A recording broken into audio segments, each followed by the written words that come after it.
feels nice like when you're just more seasoned in your career and you're transitioning into a new career. And so you have a lot of confidence in your abilities. And so I think something about like knowing that you know how to do good work kind of translates to you maybe feeling more empowered.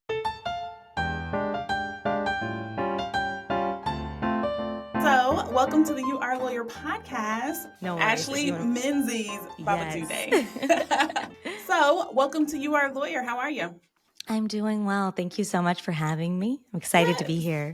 Oh, I'm excited to talk to you because you work in diversity, equity, and inclusion within the big law context. And I know DEI has been kind of shaken up lately, right? The Supreme Court did some stuff and things are changing. So would you tell the audience about what you do on a daily work basis? Yes. So I will admit I am 2 months in Okay. to DEI. So I do want to be clear that I'm actually back to being a student, which has been really interesting. My practice before is more so white collar investigations, which I enjoyed, but this is more people focused. And I did a lot of DEI work when I was an associate at a law firm. So it was a natural transition for me. And so it's been so much fun learning about the industry and delving in. And it is a precarious time, unfortunately, for DEI. But I think when we think about history and we think about the arc of history and how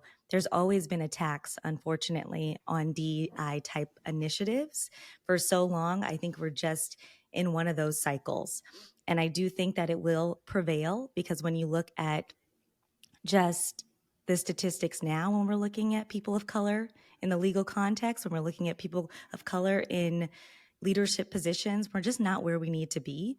And so I think, and also, we've added the belonging, right? So it's diversity, equity, inclusion, and belonging now. Mm-hmm. So maybe we have the numbers in these institutions, but we don't necessarily have the belonging. We don't necessarily have someone feel like they actually belong in this institution, and then how are we going to retain them and how are they actually going to succeed?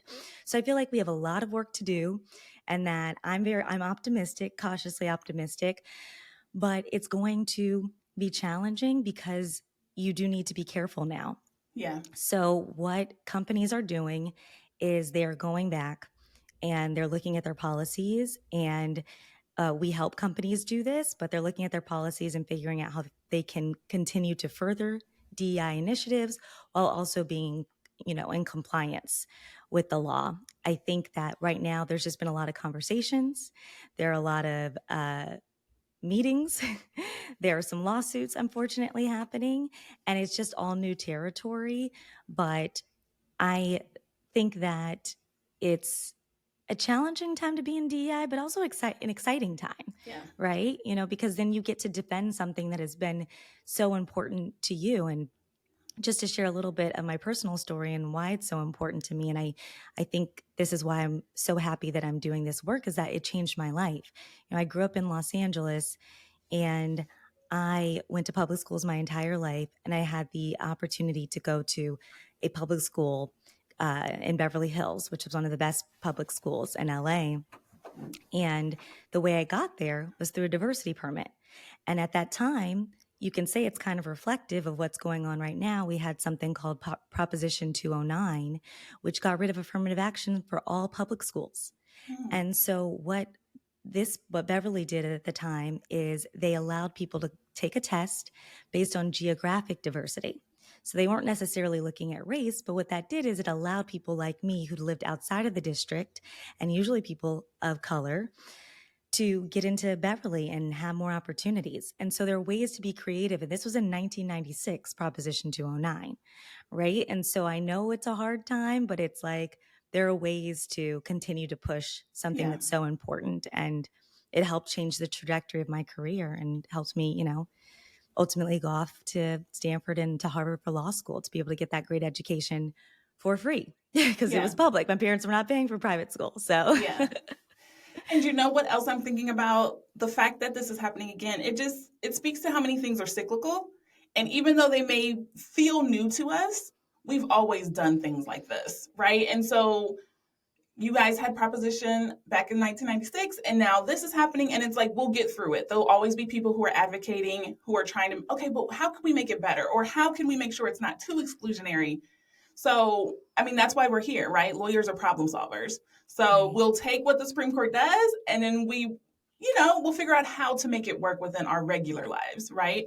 Right, So, right. Because there's the law and then there's culture, mm-hmm. right? And so when we're also looking at culture, I still think there, especially when we're looking at Gen Z, which is one of the most diverse populations that's entering the workforce right now, we want DEI. Most Yeah. folks still want that and still they see the value and the benefit in it. And so even though there's this backlash, I think we are, what is the saying about progress? It's like, two steps forward, one step back. All right, let's keep Mm-hmm. going. Two steps forward, one step back. Where we're going to keep making those two steps. Yeah. Yeah, absolutely. So, actually, my mind is spinning because the first thing I'm thinking about is you're from California. You're in California Yes. again now. You went to law school in Massachusetts. What was that like? Not only being at Harvard, but being in the Boston greater area. Like, what was all of that like?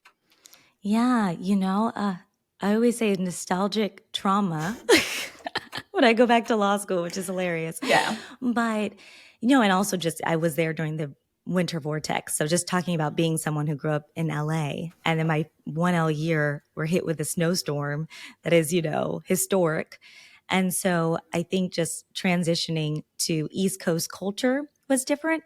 I'll admit that I wasn't really in Boston as much. I was more so in that Cambridge bubble. So it was very Mm-hmm. student oriented, very intellectual, all the different schools, going to different events.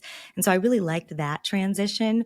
I think that the transition to East Coast law school culture was challenging for me because I am more of an informal person. When we had our oral argument, when we had our oral arguments, I wore like blue shoes, like a blue pump, and Yeah. like this really cute plaid dress, and everybody had a suit on. I was like, oh, I'm supposed to wear a suit.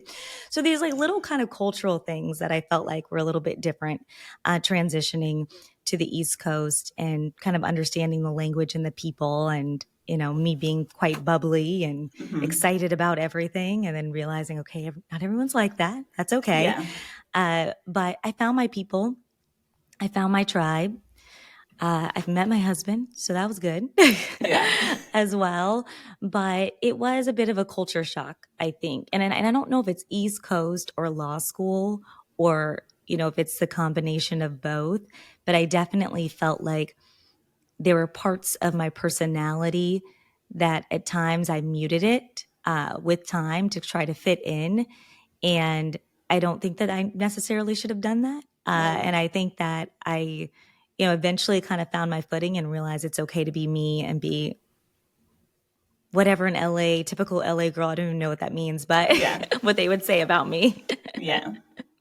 Well, I'm sure there was a big shock. I mean, I found law school to be very, very different than just my regular life. But also, I'm from Ohio and I'm very bubbly. I will talk to a wall. I love to interact with people. I call myself a storyteller because I like to hear people's stories, I like to share stories. And then I went to law school in Louisiana. And so I am Mm. whatever you would want to say a quote unquote Yankee is. And then I'm in the South and I'm like, this is weird.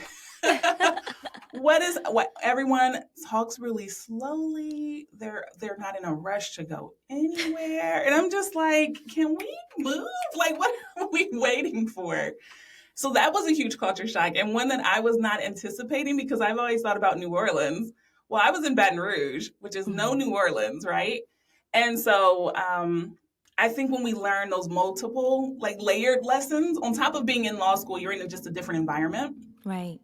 Those are good learning tools, but they definitely add to the story of what law school was like for us. So Yeah, no, yeah. definitely. And I'm grateful I did it, right? It Mm-hmm. broadens your perspective. Like I did a summer associate position in the South, well, in Houston, and that was my introduction to the South. And I saw something similar to you. I was like, oh, this is definitely different. And there's just more of like it's a slower kind Mm-hmm. of lifestyle and a commitment that I love though to family in ways that I Yeah. didn't perhaps see on the East Coast. So it was just, very interesting. It's a great way. I feel like geographical diversity also helps Yes. inform your perspective and makes you a better human. Absolutely. Absolutely. Absolutely. So, Ashley, you mentioned that you were 2 months into the DEIB and being a strategist with diversity, equity, inclusion, and belonging. Yes. And what made you transition to this role? What about it were you like, yeah, I think I'll do that. I think I'm ready for something different. Yeah. So it is a long story, but I can tell it. That's fine. Tell us. Yeah, because I think that it's definitely, it takes a while for people when they're making that transition out of legal practice, or for a lot of people, Yeah. to be kind of thoughtful and intentional about it. And I think what initially sparked it is just paying attention to my superpowers and where I lit up in the workplace. And when I was practicing as an associate, I really enjoyed the DEI work that I was doing. I was on all of these associate committees, and I was advocating for the DEI work to become billable credit. And I remember doing so much advocacy work for that and ultimately achieving that, which was like a huge milestone for us, and being so proud of that, and probably more proud of that than a lot of my casework. And so that was something I noticed. My husband noticed it. He said, you love this professional development DEI, because they were both kind of like, I like mentoring. There's an intersection of, but something in like the talent development space. He was like, you should do DEI. I was like, really? Hadn't really thought about it. And then I had an opportunity to work on my podcast, just to put it out for fun. But I got a deal with Hubspot, and it led me down this path where I actually pitched a sabbatical to my law firm just to kind of delve into my passion for storytelling. Like you said, you love people storytelling. I knew we were very aligned when you said that. That is exactly what I love, which I also think is a really big part of DEI. I run the communication sector, and so I get to tell a lot of stories of BIPOC folks, which has been incredible. But that year allowed me to, I guess, return to myself. Sometimes they say you need to find yourself, but sometimes it's that you need to remember who you are, right? And remember the things that lit you up. And so when I look back at high school, I was on, the president of BSU. And when I look into law school, I was a legal writing advisor, but I did a lot of recruiting to get other legal writing advisors of color on, because I was the only one, and we need to be in every space. And so it's always been a thread in my life. And so when I was interviewing people on my podcast for a whole year full time, it sparks something in you. I'm interviewing people. It's called No Straight Path. So I'm looking at the humanity behind the success, but I'm looking at pivots. So a lot of the stories, I'm hearing people kind of pivot towards things that are aligned with who they are. And so that also inspired me. And so I knew once my sabbatical was up that I was going to make a transition to something that was more people focused. So I looked into DEI and I looked into more professional development roles, but either way, I knew I was going to take my lived experiences as a Black woman who also cares about this work into whatever I can to support attorneys. I knew that was going to be the next step. Yes, and that was a great pivot into your podcast, because I love talking to podcasters. I think that lawyers make the best podcasters. I'm biased, but we are used to researching. We're comfortable initiating and asking those tough questions. We are really interested, right? Like, I find that when I ask someone a question, I am actually researching their life, right? It's like, I really want to know, okay, so you did that and then you did this. Oh, okay, interesting. Yeah. Why did you decide to create a podcast? Like, what was it that you were like, I think I want to spend a year and do this, right? Because, well, this is why I'm asking. I feel that lawyers are very creative. I think the way that we research, the way you put together precedent and case law and determine facts and see things in a different perspective is very creative. Yes. Most lawyers that I know would not call themselves creative. And so for you and for me to take a jump and say, I will start a podcast, that is usually outside the realm of what most lawyers would think we would want to do, right? So what was it that made you decide to go on and create the No Straight Path podcast? Yeah. So it goes back to also just like remembering who you are. I've always been a creator, and I didn't really realize it. I remember when I first started law school, I literally wrote a blog post saying 10 things to help you get through 1L. And I never even experienced 1L. It's like, okay, little girl, like what, who are you? What are you doing posting on this Facebook, to your fellow classmates? So I've always liked creating content, I realized, and in college, I wrote for a school paper and I did feature stories and I featured different classmates who had interesting stories. And so that's something that I always loved, but it was actually inspired by a really challenging time in my career. And that was failing the California bar exam. After achieving so much success in my career and just having, like, you know how it is, we're overachievers as Mm-hmm. lawyers. And so you're always working hard to see positive results. And I think when I failed, it was devastating for me. And I felt like no one really talked about it, especially at that time. It was 2016, 2017. And so I decided to put out a blog post because during that time, what really helped me were people that I looked up to telling me, hey, I failed it too. I'm a Yeah. lawyer now. It's Yeah. fine. Just really allaying my concerns and encouraging me and sharing their stories. And I found that lacking in the legal industry, that type of vulnerability. And so I thought, let me put something out there after I pass it. And I did. And it resonated with a lot of people. Yeah. And so I thought one day, I like podcasts. I'll put out a podcast because there's a gap in the market here for these kinds of stories. And in 2020, I had a little bit of a lull. I see that you started your podcast in 2020. Mm-hmm. And so that's when I started working on it I had some time and ended up life happening, work, all the things. And so what pushed me to put it out in the world was 2022. It was a year anniversary of my mother's passing, and she was a storyteller as well, and my best friend. And the way that I deal with my grief is trying to turn my pain into purpose and trying to honor my mom and think about what would she want me to do. And she would want me to put that podcast out because I was talking about it all the time. We were excited about it. She would be like, I could just hear her voice like, Ashley, you know what you need to do. And so I did that. And then I'm a spiritual person. So this is where I feel like this is all God. 3 weeks later, Hubspot reached out to me and asked me to join their network as a creator. And I had to Google creator, I had to Google accelerator. I'm like, I'm a white collar lawyer. Like, what are you talking about? Mm-hmm. But I'm so grateful that I did. And so now I've been doing it for about 2 years. And essentially, we just look at the human stories behind success. I wanted to tell more stories like my bar exam, more stories where we're looking at the humanity behind the accolades so that other people can believe that they can do it too. Because that was one of the driving factors. You could put the work in, but a lot of it is just, sometimes it's that like mindset. And you just need to see someone else do it, Most of the time, it's the mindset. I just read something. It said that success is like 5% effort and 95% mindset. And I was like, I think that's probably true. Because once you say you're going to do it, you're going to do it, right? And so what I love about your story is when I started this podcast, I had just maybe a year or two before I had failed the Louisiana bar exam. And that completely shook me because I was a first generation college graduate. And I'm like, I'm definitely the only person that I know who went to law school. I know everything. How could I fail the bar exam? And so I thought this was going to be a I hate the bar exam podcast. And I'm really happy that it wasn't because I started to research. I was like, I have to record with 7 people before I launch because I had read something that said that most people quit at 7 episodes. So I was like, okay, I got to make sure. And so I reached out to people. I found an accountant.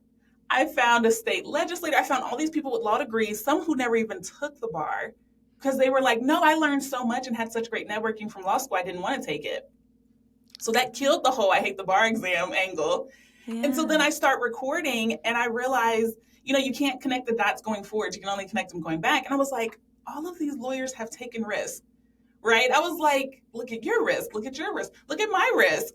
Hey, I'm going to put out a podcast. And my mom and my dad listened and my husband. Thank you for that. And now it's grown to like, you're my 156th interview, right? And so it's kind of crazy, but I say all that to say, have you read the book Big Magic by Liz Gilbert? I just read it last year. It was one of my favorites. I love it. I read it every year. And I think it's funny that I started my show in 2020, but you were thinking about it because she talks about how ideas travel because they want to be made. Yes. And they're like, okay, I'll visit you and I'll kind of like tickle you. Okay, you're not ready. I'll go to someone else, right? And so I'm picturing this idea traveling from LA to Ohio. Like, do you want to do it? Because I started my show when I was 6 months pregnant. I was like, oh, maternity is going to be so easy. I'll start a podcast. Were you in But for a rude awakening with that? I was, but in the best way ever, because my daughter loves to sleep. She still sleeps 9 hours. Oh, love My that. husband and I were like, wait, we should have waited for him to take his paternity time, because it wasn't until she started moving, she started walking at 9 months. That's when things got interesting. But before Mm. then, I mean, my husband is a great sleeper and a heavy sleeper. His sister is. So she got that immediately. Like, we'd have to strip her down to her diaper to feed her because she would be asleep. We're like trying to wake her up, like, do you want to eat? So that was a surprise, because we had heard all the challenging and stressful things about being parents. We Yeah. have her June 2020. The world is closed. And we had the most chill. She still is a very intuitive baby. Like, if you're having a rough day or if you're on the phone with someone and they're upset, she will be very calm and chill. She's very chill. We love it. But anywho, I'm sorry. I'm just saying, I love the fact that you were thinking about it. It didn't happen. And then you wanted to fulfill that conversation you had with your mother. Sorry for your loss with her. And you were like, let me go in and do it because I know that she would be rooting for me. So I found so much in your story. That's what I'm trying to say. No, I appreciate that. Thank you so much. And thank you Yeah. for just your kind words and also connecting the dots with the big magic thing, because you're so right. Like how ideas travel, and during the same time, we were thinking of the very same theme. So Yeah. I love that. Yes. So, are you still enjoying podcasting? Is it still, do you love to do it or what? I love it. I love it so much. I do. Yeah. And I am going to share soon with my listeners. Not sure when you're going to air this, but I am also pregnant. And so I thought about, things are just so busy with work and the podcast and growing a little tiny human. Excited to be a mom soon. So I thought, one friend suggested, well, maybe like step back with the podcast or stop doing it for a little bit. And my gut was like, no, I love it. Like maybe, no, I'll stop something else. But like, but I can't, I want to continue Yeah. to cultivate that. So it was just interesting. That comment just reminded me of how much I love it. And you know how hard it is to kind of balance everything. And so I'm not going to say that it's easy. I think sometimes people Yeah. think, oh, you just like get on a mic and like you record an episode and that's it. There's like all these other parts to it to make sure you have a good finished product. So it is hard work, but I think that it always makes me come alive. Like the conversation we're having right now is one I'm going to run and tell my husband about today. I may not tell him about like this other meeting I have later, but I'm Yeah. going to talk about this podcast episode, because what podcasting does, it is allows you to deeply connect with people in ways that I don't think you can just do in real life all the time, right? Like you're not going to do this all the time in a workplace setting. You're not going to do it at the coffee shop. Sometimes you are. Sometimes, like I sometimes get people's life stories, especially on a plane. And then, yeah, it's hilarious. And I just make friends everywhere. That's how my mom and dad are. So, but I think like it's this opportunity. We just met, but I feel already connected to you and getting to know your story. And it just fills me up. It Yeah. just makes me so happy. It's the big magic connection, because even the cover of the book, very specific people will pick up that book and be like, what is this about? Right? A lot of people will gloss over it like, no, that's too woo woo. Yeah. And so, yeah, it's probably that connection. So, Ashley, this episode's scheduled for August 29th. So you might be a mama by then, maybe. Yeah, I close will to the be. due date. Yeah. Yes, So, yeah. Amazing. Well, if nothing else, just know your child will be who they are. And so if you've only heard stories about it being wild, it could be absolutely pleasant. And you're just like, wow, people don't talk about that part of it enough. Yeah, no, and I appreciate you saying that, because I was literally just having a conversation last night with my husband talking about all the things that we need to be prepared for, because he's so chill. And I'm like, why are you so chilled? We're going to go into war. And he's like, what is wrong with you? Calm down, because I kind of like to like prepare for the worst, hope for the best, prepare for the worst is my personality. I also am someone who likes to under promise and over deliver. But he was saying, I like that mindset most times, but you want to go in with a positive mindset. Like it's going to be hard. Sure. Parenthood's hard, but like we can still be excited about this and still think we can, get through this. And I feel like that sometimes it's also pretty analogous to like marriage. And I know we're new, we're 3 years into marriage. We've been together 7 years, but I love it. And my mom always loved marriage. Like a marriage is hard. Marriage, yeah, sure. You're Yeah. two different people bringing your lives together. So there's going to be some challenges, but it's still like the best part of my life, Mm-hmm. you Yeah. know? It's really fun. And I think keep that perspective that you have, because another thing that I probably glossed over, or maybe people didn't say it because it was supposed to be like understood, Mm-hmm. but you're meeting a new person. And it's like, okay, I feel you growing and then I feel you kicking, but then you don't get to see them, right? Even the sonogram picture's not the same. And so then it's like, you're meeting a new person. And that part was really cool too. I was like, oh, you haven't existed. Welcome to the world. Like actually, but welcome to the world. So Ashley, what was it like when you started working in law firms when you got out of school and after you passed the bar exam? Had you known other lawyers before you went to law school? Yes. So I'll answer the latter part first. Yes. So once I graduated from college, I worked as a paralegal, and there was one Black partner at the firm, and he became like a mentor. And I literally call him dad, like second dad now, which is amazing. But before him, I didn't know anyone. And so working in the law firm actually was extremely helpful because it allowed me to get some of that kind of law firm corporate cultural context that I hadn't had previously. I am first generation professional, so I didn't have anyone in my family who was in an office doing that kind of work. And so it was good to have that experience. And so I think the transition to corporate practice was actually less jarring for me. Like I think the bar Okay. exam was the hard thing, but actually corporate practice, I knew what was coming. Uh, and you're never can really be prepared when you're starting out, but you know that like, okay, you're not going to know as much and that's okay. So you just kind of got to go in and put your head down and ask a lot of questions and, do the work. And so I was younger Ashley who just started legal practice was so overeager. I definitely do not recommend this. I remember my first assignment and I was like, just wanted to, do so amazing and be the best. And they gave me doc review. And I was so hurt. I was like, don't they know I Yeah. am better than this? I can do more than doc review. This is what I'm thinking initially. And, later on, I obviously understand the importance and value of document review and how you can actually be an extreme asset if you know all the facts because the partners aren't close and I'm close to the facts as you are. And so that's actually how I was able to stand out later on in my career. But initially, I didn't like that. And so I went to work coordination. I went to a partner and I asked for more work. And Mm-hmm. so I just killed myself for the first 6 months of practice because I wanted to have more substantive work and prove myself. And I think it's okay to just kind of learn Yeah. and ease your way in because you probably won't even be eased in the law firm context. There's always a lot of work to go around, but there's no need in your first week to ask for more work. So I'll always remember that. But the transition was as expected. I think what was challenging was just like holding on to that authenticity.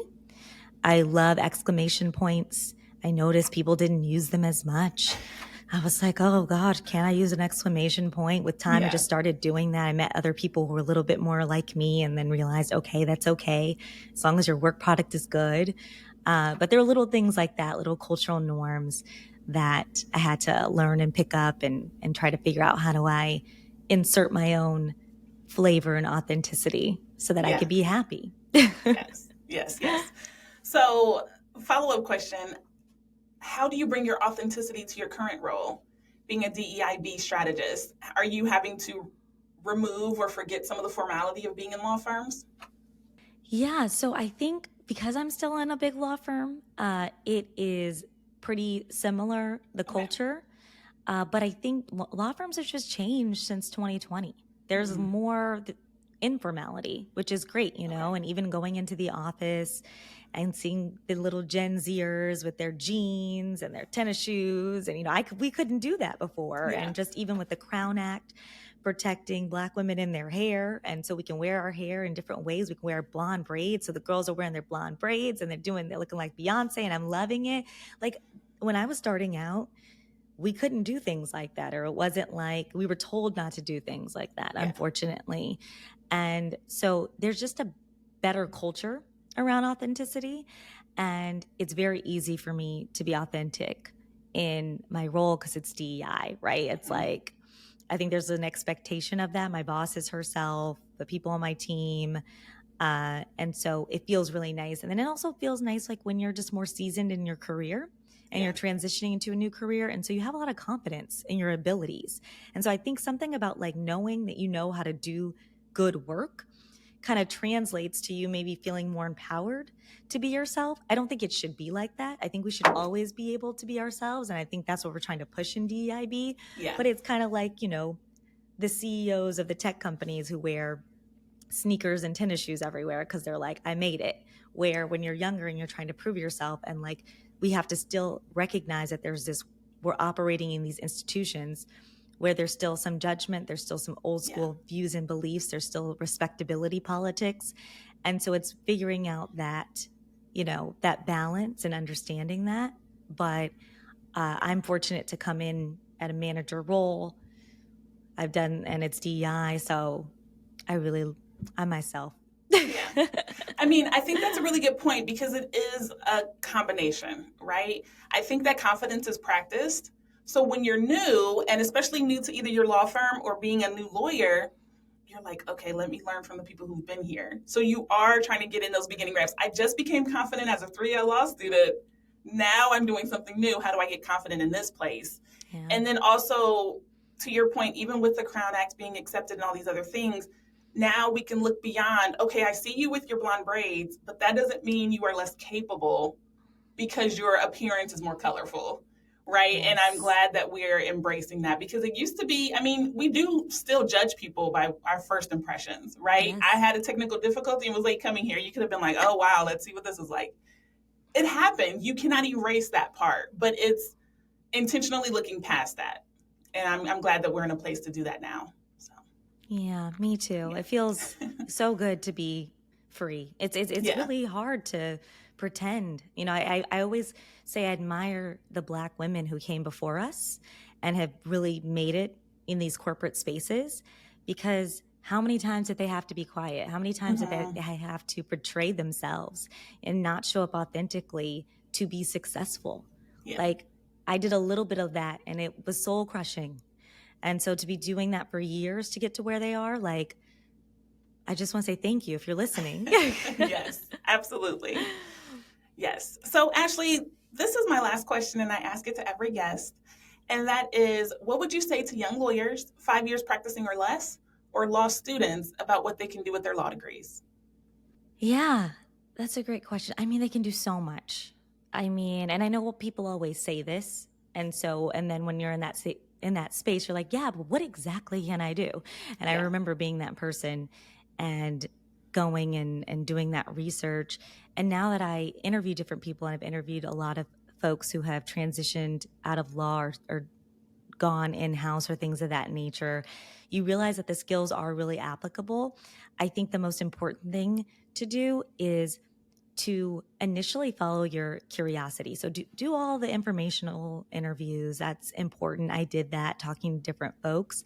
But I think that like actually going after your interest, figuring out what you're curious about will lead you down a path that is aligned with your purpose and the kind of work you should be doing. And that's where you're going to really shine. And then those legal skills will be extremely helpful. You know, they're very helpful, and you see people doing marketing careers now. I've noticed a lot of that. I do a lot of marketing for my podcast, but it was extremely helpful to have this law degree. It's very helpful to do it in the DEI world that I'm, doing now. A lot of people transition to business. People go into government. There's lots of different avenues, but I think it's first kind of going within. I think sometimes we do a lot of work, especially when we're young, by looking at the outside, but the outside folks, not everyone's like you.